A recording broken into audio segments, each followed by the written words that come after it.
think you can make a case that Reggie White is the best defensive player of all time. I think if you measure sacks, he's the ultimate sack artist. Now, Bruce Smith passed him eventually, but if you look at like the most sacks through a certain amount of years in a player's career, right? Reggie White takes over at number 3. Number 4 is Reggie White. Number 5 is Reggie White, all the way down to 19 seasons, which is when Bruce Smith overtakes him, even though Reggie White only played 15 seasons. His 1989 season, when he had 21 sacks in the strike-shortened 12 games, I think is probably the greatest sack season of all time. We have to sort of talk about the idea that like sacks weren't measured up until 1980, but you talk to the players who played against Reggie White, the players who played with Reggie White, and they all say that he was like, he was the guy. Now he was, Lawrence Taylor is his contemporary, and he's ahead of him on our list. But I think I would make the case for Reggie White as probably the most dominant defensive player. Yeah, I mean it's probably a matter of preference, but I think I'm thinking of guys who are like closest to the line of scrimmage, put the most fear of God in the quarterback, and talking to Phil Simms about like what he would do before playing Reggie White. He said like his usual game day routine was like looking over the playbook right before the game, figuring out his checks, going over the game plan one more time. And instead of that, when he played against the Eagles, it was, all right, just giving himself a pep talk. Like, okay, Phil, you're going to get hit.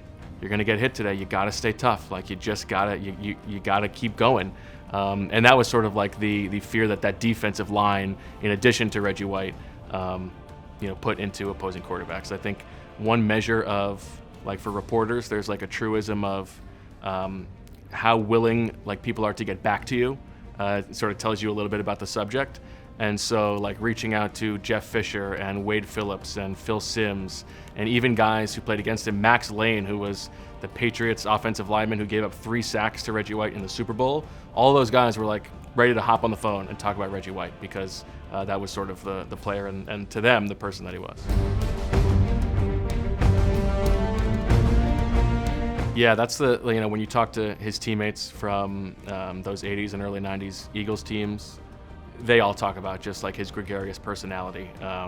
He was like a master impressionist. He did, Macho Man Randy Savage. He did all the other coaches and players in the building. And he was able to sort of, talking to those guys, read the room on whether it needed like levity or whether they were on the field and there were all of these type A personalities sort of going after each other and they needed him to sort of step up and get everybody straight. I think he approached things from a very intentional standpoint of knowing that like he could flip the switch to be the player on the field that he was, but he had a mission off the field as well.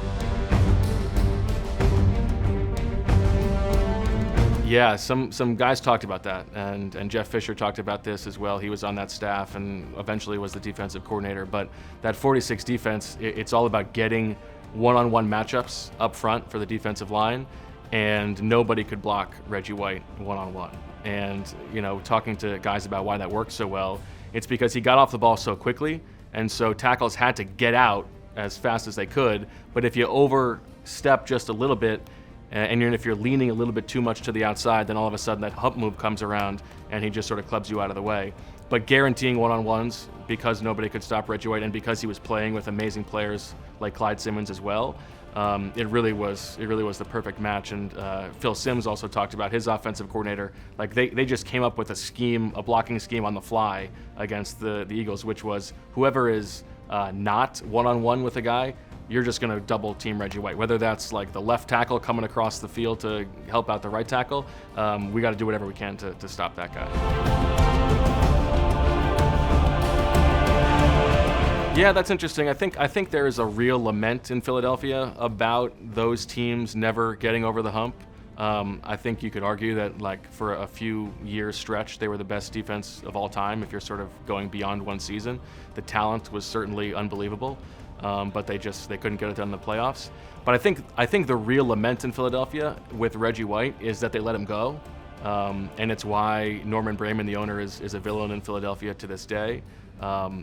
I think it was like a little bit heartbreaking for Eagles fans to watch him go on to the success he had with the Packers because he should have been doing that in Philadelphia. But I think for his legacy specifically, I think you could make a case that it maybe helped him that he ended up going to Green Bay to show that he could be as good as he was outside of the Buddy Ryan defense, able to win a Super Bowl, have 3 sacks in a Super Bowl for a different team. So I think, like, in Philadelphia, it's sort of a sad story in the end, but I think that for Reggie White, it might have been for the best.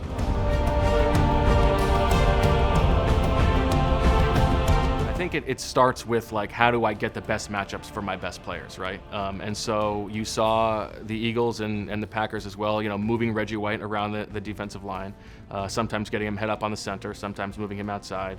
And it's interesting because just body type wise, he's so different than players now. Like, he would not be a defensive end today. He would be a defensive tackle through and through.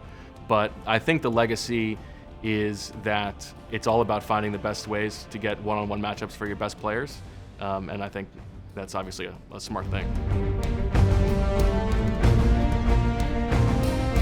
I think strength, sort of because of the hump move, and also, like, stylistically because of the way that he usually played with just bare arms, like bare hands, just like me against you, I'm going to dominate you physically. Guys who had to block him have talked about that it's kind of jarring to see him just sort of show up as if he's just, coming out of his house ready to play football, and he's yapping at you and telling you Jesus is coming, and he's just going to throw you around. And Max Lane, the Patriots tackle, who had to block him in the Super Bowl, he got thrown around, gave up 3 sacks, but even he was like, there's sort of honor in that because Reggie White threw Larry Allen around, and so he's sort of like part of that club. And I think just the overpowering strength is probably the dominating trait.